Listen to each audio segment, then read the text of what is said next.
anyway, we had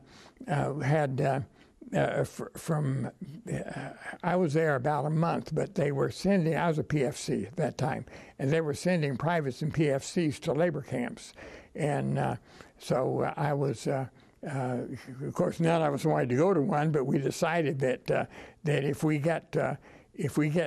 if they come in, there were about 4 of us who from that patrol who had managed to stay together all the way to that point. The original the original group, 4 of us had stayed. Others had been separated in various areas, but the 4 of us decided whatever happens to one's going to happen to all of us. So anytime they'd come in to move anybody anywhere, we'd lock arms.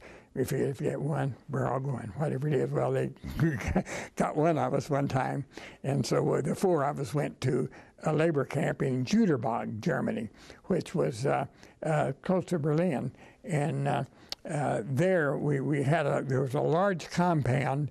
It had a small prison compound in the middle with the barbed wire and all that stuff.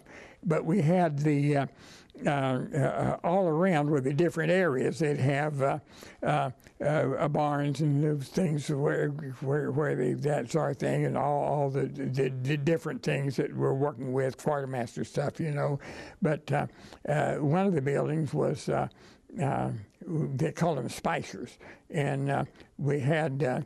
It was a large building, kind of the principal building, and they had solid stuff in the first floor, metal and different things that were being moved out to the troops. The second floor had raw rye, and a big raw rye, and they'd have different prisoners with large wooden shovels would be shoveling rye to keep keep it from getting spoiling and whatever happens under those things. So you'd move that mountain of rye from one way to the other, and then when they got there, they'd start shoveling it back in different ways. But on the third floor, they had the really good food, some really good stuff that they were doing. So, of course, the first thing we wanted to know was we got to figure out a way to swipe some of that stuff and get it into our prison. Of course, they'd search us, when we go back in, But they assigned us to different areas. We had one guy who was in there. There were about 50 of us in that prison area, but we had one who had been they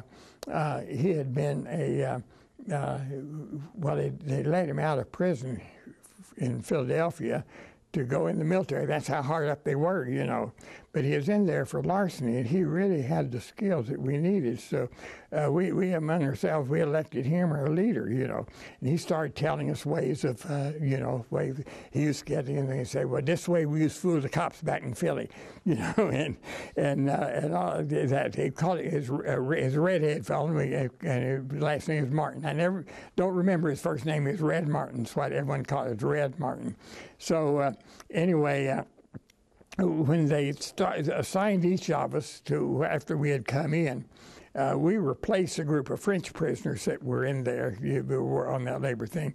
So we all came in about the same time. So when they started assigning us to different areas, they assigned some of the big tough guys, like farmer athletes and so forth for the barn where they got to do that heavy stuff, and different things. But for this warehouse thing on the third floor, I'm not sure what they're doing, but I think they were looking for honest faces. They'd look us in the eyes, and pick up to assign us to that area, and they it so happened that Red Martin and I both had honest faces, and both of us were assigned to that warehouse crew. Well, there was a dumb waiter, that's an elevator type thing, that went from the first floor, the second floor, the third floor. And the third floor, of course, was that good stuff.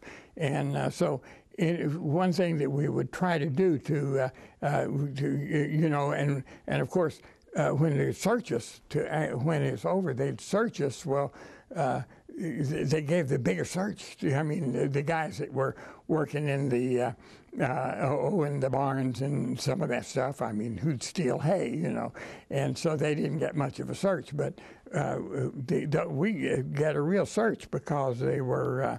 It was they knew we were working with the good stuff, you know. But what we'd do if we got a hold of something and the guard wasn't looking, we'd put in that dumb waiter and we'd run it down to where they were shoveling that stuff, and we'd that rye, and they'd keep an eye on it, and they'd see the thing come down and get down there. When a guard wasn't looking, they'd shove it in there and bury it in the rye, you know, and then when they got a chance, take it out. But there's also a latrine between the an outdoor latrine between the prison compound and this thing, you know. And we would so any time that someone from the warehouse crew got a hold of something and was able to get it out, they'd take it to the latrine. And people in other areas, they'd see someone at the latrine, and they go into the latrine. They go in and pass it on to someone who's working in a very sensitive area, to someone who's working with stuff that's not that nobody wants, you know. So that would help, you know. But now the way we'd steal, we would have to go into the you go through this search when it was over, but. Now, the way we'd smuggle, for example, you know, we had our combat boots. We'd have the clothes that would snug in that. Well, you know, you'd shove it in, drop in the food, you know, and lodge it down there, you know, to go through a search because they'd search all that. Well, that worked for quite a while until one day, one of the guys